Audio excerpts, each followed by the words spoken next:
Auto auto auto auto ఉండు ఉండు ఉండు వస్తున్నాను. ఎక్కడికేంటి ముస్తాబాయ్ బయలుదేరావు? మా పుట్టింటికి. పుట్టింటికా? సచ్చిన అత్తారిల్లు వదలు నువ్వు పుట్టింటికి వెళ్తున్నావా? పుట్టిల్లు అంటే నా పుట్టిల్లు కాదయ్యా, మా నాన్న అత్తోరిల్లు. అక్కడ నేను పుట్టాను అనమాట. గత 40 సంవత్సరాలుగా మా నాన్న సంపాదించిన వస్తువులన్నిటికీ వస్తు పూజ చేస్తున్నాడు అనమాట. నేను వెళ్ళాలి కదా, లేకపోతే ఫీల్ అవుతాడు. పైగా మా నాన్న ఆశీర్వాదం కూడా నాకు కావాలి. వెళ్దాం పదా. సరే, స్టేషన్కి వెళ్ళాలంటే 50 రూపాయలు అవుద్ది. నాకు తెలుసు కదా, 50 రూపాయలు అవ్వకుండా ఎలా ఉండదురా, దూరం కదా. నీ దగ్గర 50 ఉందా? ఉంది. ఇలా ఇచ్చే ఈ 50 నన్ను స్టేషన్ దగ్గర డ్రాప్ చేయడానికైనా 50, ఈ 250 100 కలిపి మా బామ్మర్ దగ్గర తీసుకో. వాహనాలకి స్టెప్పిన్ టైర్ పెట్టినట్టుగా ఈ ఫుల్ బాటిల్ కింద క్వార్టర్ బాటిల్ అంటించచ్చు కదా, బోనస్ ఇచ్చినట్టు ఉంటుంది, బిజినెస్ ఇంప్రూవ్ అవుతుంది. బహుశా దీన్ని కనిపెట్టినోడికి మందు అలవాటు ఉండదు, అందుకే ఈ ఐడియా రాలేదు. నోట్ నుంచి మాట వచ్చిందో లేదో కళ్ళ ముందు టంగన బాటిల్ వచ్చేసింది. ఇది కళా నిజమా? కొట్టిపోయిన గేదెని ఎంత పెట్టినా పాలు రావు మావా. వాడి గేదె లాంటి పీటర్ స్కాచ్ వేసాయి. సాయంకాలం అయ్యేసరికి సారాకి దిక్కులో ఉండి నా కళ్ళ ముందు స్కాచ్ పెడుతున్నావు ఉంటే నీ బ్రెయిన్ లో ఏదో సదరంగా ఉండే ఉంటదిరా, బయట తీసి. ఏం లేదు మావా, ఓ కోటేశ్వరుడు మన వంశీకి తన మనవరాలు ఇచ్చి పెళ్లి చేస్తాడు.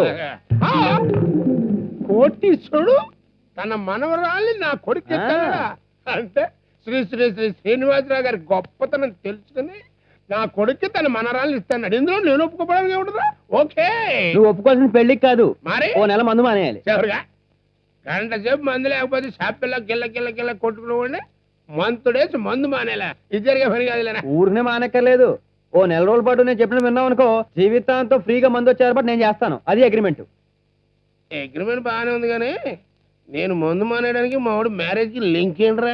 ఆ కోటేశ్వరుడు ఓ నెల రోజుల పాటు మన ఇంట్లో ఉండి మన ఫ్యామిలీ మొత్తం పూర్తిగా నస్తేనే ఆ పిల్లని పెళ్లి చేస్తాడు. మరి ఇందులో టెన్షన్ ఏముందిరా?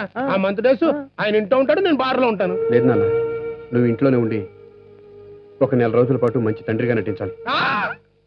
నటించడం ఏంట్రా? నువ్వన్నా తాగొచ్చావా? నేను నీ తండ్రినే కదరా. లక్ష్మి, ఏమిటి దరిద్రపు గోల?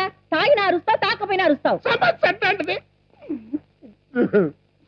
నా మీద ఒట్టే చెప్పే, ఈడు నాకు పుట్టిన బిడ్డేనా? అమ్మో అమ్మో అమ్మో, ఎంత మాట అన్నావు. నువ్వు తాగినా భరించాను, తిండినా భరించాను, ఇప్పుడు నా పాతివ్రత్యాన్ని శంకిస్తావా? నేనే గనక పతివ్రతనైతే నా కళ్ళ ముందే నువ్వు భస్మం అవుతావు. నీకంటే డేలక్స్ పతివ్రతలో నేను మందులో ఉన్నప్పుడు తప్పిస్తే ఏమీ కాల. ఆఫ్టర్ ఆల్ ఒక ఆర్డినరీ పతివ్రతమే. నీ శాపనార్థాలను నేను చెయ్యవు. సారీ. ఏంటన్నా నీ గొడవ? అసలు నువ్వు ఉండనయ్యా, నేను చెప్పేది అందరూ జాగ్రత్తగా వినండి. నెల రోజుల పాటు మన ఇంట్లో ఉండడానికి ఓ పెద్ద ఆయన ఇక్కడికి వస్తున్నాడు. ఆయన ఉన్న రోజులు మీరు మీ పద్ధతులు మార్చుకుని మంచి కుటుంబంలో మనుషుల్లో నటించాలి. ఊరికనే కదా, ఆత్మే పైసా మీ అందరికి పేమెంట్ ఉంటది. అందుకని నేను ఈ నాన్నగారు ఒప్పుకుంటున్నాను, మీరు అందరూ కూడా ఒప్పుకోమని శాసిస్తున్నాను. అబ్బో, నువ్వేమంటే షాజాన్ చక్రవర్తివా శాసించడానికి? మీరు మాట్లాడుకున్నారు, నాకు గిట్టొద్దు. ఒరేయ్, నాకెంత ఇస్తావు చెప్పరా? అమ్మా, నువ్వు మంచి తల్లిగా నటిస్తే 50,000 ఇస్తాను. దాంతో చీటీ పాటలేం కర్మ, ఫైనాన్స్ కంపెనీని పెట్టచ్చు. ఏదో అవసరం కొద్ది అలా అడిగాను గాని అసలు నేను కన్నందుకు ఎప్పుడైనా ఏమైనా అడిగానా? మీరుండండి. వంశీ, నా సంగతి ఏంట్రా? నీకు 50,000 లోన్ ఇప్పిస్తాను. మరి ఇంకే ప్యాక్ ఆడించేస్తాను చూసుకో. అది మాట్లాడడానికి నీకు ఇచ్చేది పేమెంట్. అందరికి బాగానే చెప్పావరా. మరి నేను మీ బావగారు అన్ని రోజులు కష్టపడి నటించాల్సిన అవసరం ఏంటి? అక్క, నువ్వు అసలు సిసలైన ఆడబడుచులా బావ ఆదర్శవంతమైన అల్లుళ్ళ నటిస్తే 50,000 ఇస్తాను. నేను ఇచ్చే డబ్బుతో ఇన్స్టాల్మెంట్లు అక్కర్లేకుండా సంసారానికి కావాల్సిన సామాన్లంతా కొనుక్కోవచ్చు. బాగానే ఉంది. అయ్యో, సమయానికి నూళ్ళు లేరే. అమ్మా, తెగ్గటేనా? తెగ్గటే. చేపల మార్కెట్ తెగొట్టండి. Control your tongue. This is family market. నా ప్రపోజల్ కి అందరూ ఒప్పుకున్నట్టేనా? అరే బ్యాంక్ కార్డు ఏంటి? మంచి తండ్రి అంటే ఎలా ఉంటాడరా?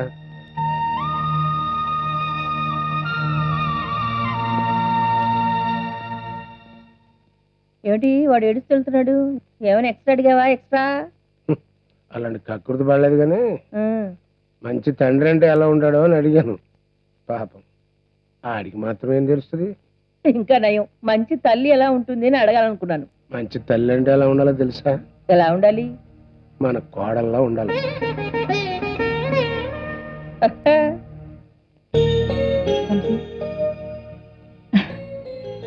అందరికీ అన్ని ఇస్తానన్నా, మరి నాకేస్తా? అవన్నీ నటించేవాళ్ళు కొద్దిన నిజమైన ప్రేమకు విలువ కట్టే శక్తి ఆ భగవంతుడికి కూడా లేదు. అన్నీ కలిసి వస్తే నీకు మంచి చెల్లెల్ని కాదు మంచి కోడల్ని తెచ్చిస్తాను.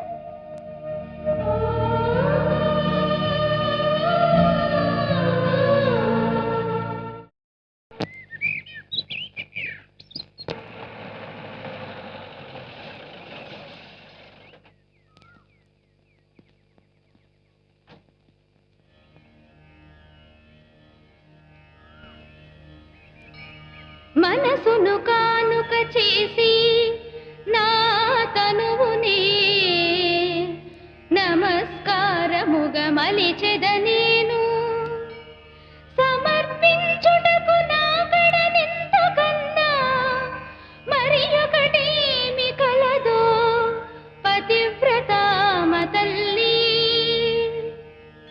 కోటి తీర్థములు చెరించిన పుణ్యము నాకు లభించే శతకోటి దేవతామూర్తుల పూజలు చేసిన తృప్తి కలిగే. ఇక నాకు మరే వరములు వలదు దేవదేవి.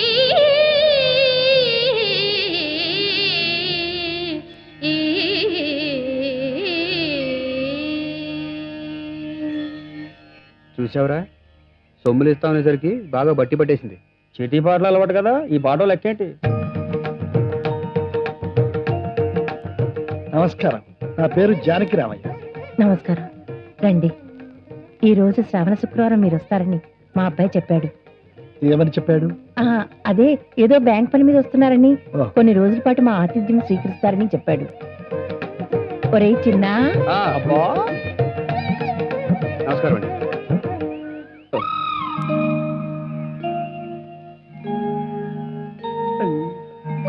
ఏమయ్యా మోహన్ దాస్ కరమ్చంద్ గాంధీ, ఈ దేశానికి స్వతంత్రం తెచ్చిపెట్టి వచ్చి నీ పని అయిపోయిందని చెప్పి వెళ్ళిపోయావు అని నీ సహచరుడుగా నీ సిద్ధాంతాల్ని గౌరవించడం కోసం నేను ఎన్ని అవమానాలు పాలవుతున్నానో నీకు తెలియదు. అసలు ఈ ప్రజలకు నువ్వు చెప్పింది ఏమిటి? చెడు కనవద్దు, చెడు మాట్లాడవద్దు, చెడు చెయ్యొద్దు అని కదా. కానీ ఈ స్వతంత్ర దేశంలో ప్రతి ప్రజ చేస్తున్నది ఏమిటి? చెడు చూస్తున్నారు, చెడు మాట్లాడుతున్నారు, చెడు చేస్తున్నారు. అంతేకాదు సారా రూపంలో చెడుని చెడ తాగేస్తున్నారు. అందుకే నీ సహచరుడుగా నీ సిద్ధాంతాలను అమలుపరచడం కోసమని ఈ రాష్ట్రంలో సంపూర్ణ మద్యపాన నిషేధం పెట్టేంత వరకు అహోరాత్రులు కృషి చేస్తానని నీకు ప్రమాణం చేస్తున్నాను. నాన్నగారు. బాబు నమస్కారం అండి. తమరు? నా పేరు జానకి రామయ్య. తమరు ఏదో పని మీద ఇక్కడికి వస్తున్నారని అబ్బాయి చెప్పాడు. తమ లాంటి పెద్దలు నా ఇంటికి అతిథిగా రావడం నిజంగా నా అదృష్టం అండి. Most commercial. నాన్నగారు, నేను ఇంటర్వ్యూకి వెళ్తున్నాను, ఆశీర్వదించండి. నా ఆశీర్వాదం దేవుడునైనా మీ తాతగారి ఆశీర్వాదం కూడా తీసుకో. మా పెద్దబ్బాయి నాకు మళ్ళీ గాంధేయవాది. నేను మద్య నిషేధం కోసం కృషి చేస్తే వాడు జోద నిషేధం కోసం ఉద్యమించాడు. లంచం ఇవ్వకుండా, రికమెండేషన్ లేకుండా ఉద్యోగాన్ని సంపాదించాలి అనేదే వాడి లక్ష్యం. ఆ లక్ష్య సాధనలోనే కొంచెం ఏజ్ బార్ అయ్యింది. ఇంటికి వచ్చిన పెద్దలు వారి ఆశీర్వాదం కూడా తీసుకున్నాయన. లేనాయన, మంచి కోసం చేసే ప్రయత్నానికి నా ఆశీర్వాదాలు ఎప్పుడూ ఉంటాయి. వస్తానండి. నాన్నగారు వస్తానా? శుభం భూయాలు. వెళ్ళొస్తానమ్మా. అలాగే బాబు. అమ్మా అమ్మా, మా అమ్మాయి అండి. నమస్తే అండి. ఏమైందమ్మా చెప్పు. ఈ ఇంటి కోడలి చేత పనులేమి చేయించకూడదని చెప్తుంటావు కదా నువ్వు. అవును, ఏమైంది ఇప్పుడు? చూడమ్మా, నేను ఎంత చెప్పినా వినకుండా వదిన వంటింట్లోకి వచ్చి తానే కాఫీ పెడతానంటుంది. అతిథులు వచ్చారు కదా, ఏదో సరదా పడి ఉంటుంది. చేయనీవమ్మా. మా కోడలు ఎప్పుడు అంతేనండి, ఎంత చెప్పినా వినకుండా అప్పుడప్పుడు ఇలాంటి పనులు చేస్తూనే ఉంటుంది. మీరు కోడల్ని కూడా కూతుర్లా చూస్తారన్నమాట. కాదండి, నా కోడలే నన్ను తల్లిలాగా చూసుకుంటుంది. అత్తయ్య, అమ్మా కాఫీ.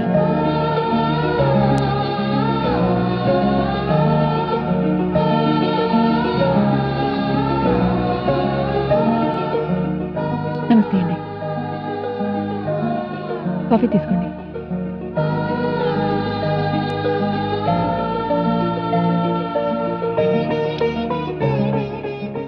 అబ్బా, నీ చేతి కాఫీ ఎలా ఉందో తెలుసా అమ్మా? సరిపోయిన నా కూతురి గుర్తు చేసింది. వదిన మీ రూము సిద్ధంగా ఉంది రండి.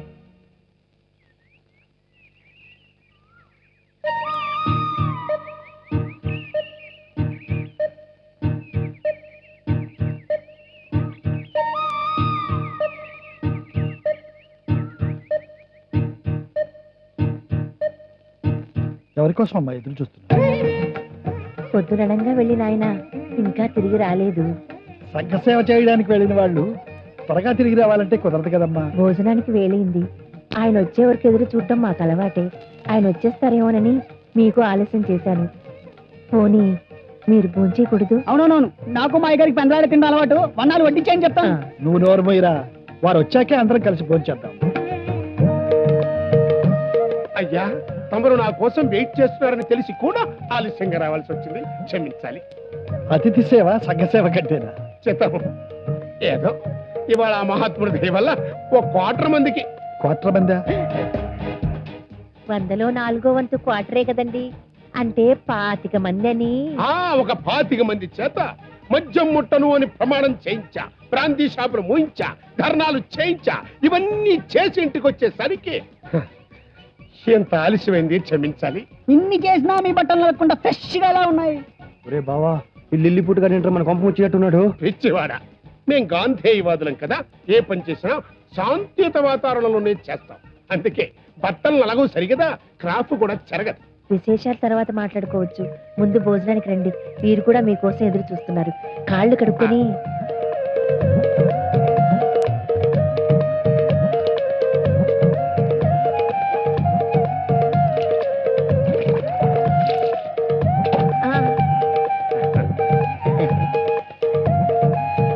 రండి.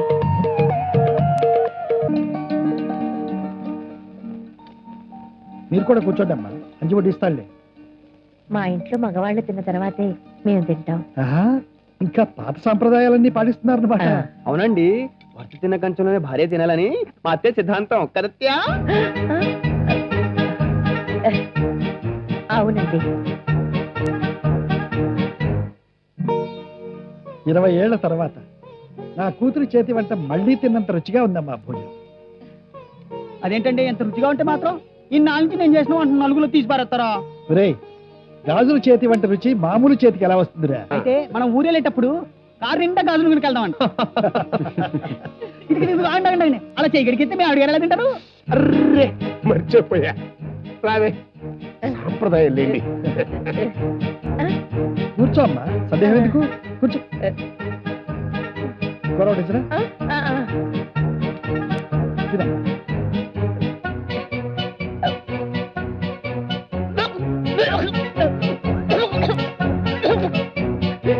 చంపేస్తాను నిన్ను, దొంగ సచ్చినోడా, గడ్డి సచ్చినోడా. అమ్మయ్యా, మొత్తం మీద మన వాళ్ళందరూ బాగా నటిస్తున్నారా. కమర్షియల్ బాబు. కాకపోతే మా బా ఊళ్ళో లేడురా, వాడు రేపు వస్తున్నాడు. మా నాటకం సంగతి తెలియక వచ్చి ఏం పంపిస్తాడో. వాడొకడు మనకి అని ఈ టెన్షన్ ఏంట్రా మనకి? వీడు కొంచెం డేంజర్ లాగా ఉన్నాడు. మరేమో ఏదో రకంగా మేనేజ్ చేసి పంపించే. సరే. ఇలా రారా. నేనా? నిన్నేరా, ఇట్రా. ఇదిగో వస్తున్నా.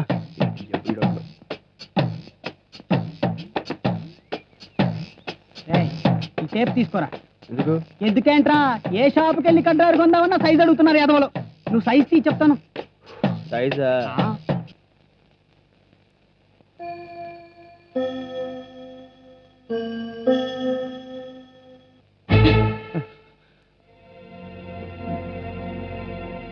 పగలంతా పనిచేసి నొప్పుంటాయేమో, నొక్కుదామని. రాజుల్నా? చేతుల్ని ప్యాకాటకి ఎంత బానిసైపోయారండి. మీరు ప్యాక్ ఆడకుండా ఉండలేరు, అంతే కదా? అదేదో నాతో ఆడండి. నీతో ఆడితే నాకేం వస్తుంది? నాతో 3 ఆటలు ఆడండి. ఏ ఒక ఆట మీరు గెలిచినా మీకేం కావాలో అడగండి. ఏం కావాలన్నా ఇస్తావా? ఇస్తాను. ఈ గాజులు ఇస్తావా? ఇస్తాను. సరే, నీకేం కావాలో అడుగు. ప్యాక్ ఆడడం మానేస్తారా? అలాగే. పందెం? పందెం.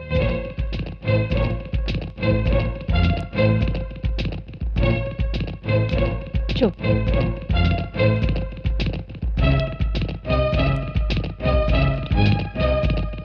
చో.